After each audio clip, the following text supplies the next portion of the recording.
Hello dear student, কেমন আছো? I hope প্রত্যেকে শুধু ভালো না ভীষণ ভালো আছো। এই ভিডিওতে আমরা সরল সুদ কষা এই চ্যাপ্টারে ক্লাসের 10-এর দাগের অঙ্কটা অলরেডি করা হয়ে গেছে 10 পর্যন্ত। তো এখন আমরা 12-র দাগে 11-র দাগের অঙ্কটা করব। প্রথমে 11-র দাগের অঙ্কটা কি বলেছে পড়ে নিই, বুঝে নিই, তারপর অঙ্কটা না হয় করা যাবে। ওকে, তো চলো কি বলেছে দেখো। বার্ষিক 8% হার সরল সুদে কত বছরে 6,000 টাকার সুদ 168 টাকা হবে হিসাব করে লিখি। এটা আমাদের কোশ্চেনে দেয়া রয়েছে। তো বেশ, তাহলে আমরা প্রথমে দাগ নম্বর দিয়ে দিই 11 নম্বর দাগ। কি কি জানি দেখো। বার্ষিক সুদের হার, বার্ষিক সুদের হার যেটাকে আমরা রেট অফ ইন্টারেস্ট বা আর দ্বারা ডিনোট করি, কত সেটা 8%। বেশ, আসল টাকা কত? আসল মানে যেটাকে প্রিন্সিপাল বলি, আসল সমান কত? দেখো কোশ্চেনে বলা রয়েছে আসল হচ্ছে 600 টাকা। বেশ, এখান পর্যন্ত বুঝতে কোনো অসুবিধা নেই।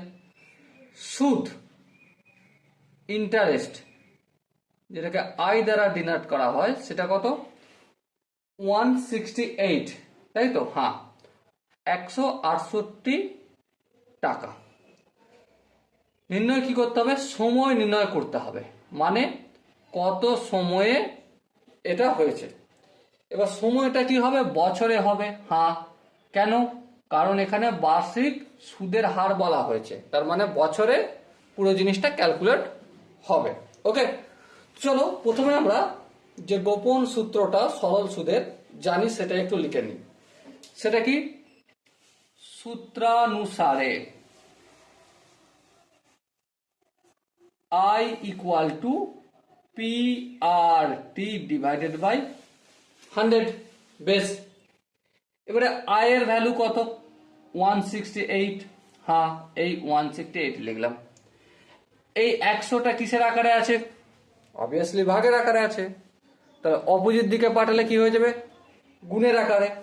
চলো এই 100 গুণ করলাম equal to P R T. P R R T এর সাথে গুণ আছে, হ্যাঁ, অপরের দিকে পাঠালে তাহলে পি আর আর ভাগের আকারে বসে যাবে। বেশ, বসে গেল। এর পরের স্টেপে দেখো 168 into 100। P, P for principal. Principal কত?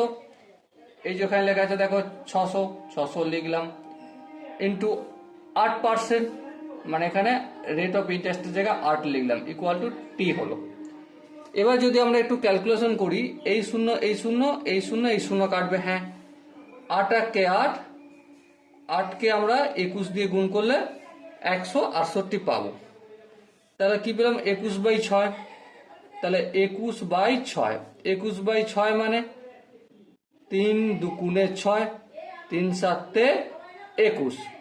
তাহলে 7/2 বছর। 7/2 বছর মানে 3 পূর্ণ 1/2 বছর। এবার বলো তোমরা, এই কোশ্চেনটা বুঝতে কোনো জায়গায় কি অসুবিধা রয়েছে? আই হোপ অসুবিধা থাকার কথা নয়। যদি এরপর কোনো জায়গায় বুঝতে অসুবিধা থাকে তাহলে অবশ্যই কমেন্টে জানাবে। আর দেখা হচ্ছে নেক্সট ভিডিওতে। ততক্ষণ পর্যন্ত ভালো থেকো, সুস্থ থেকো এবং জয় হিন্দ।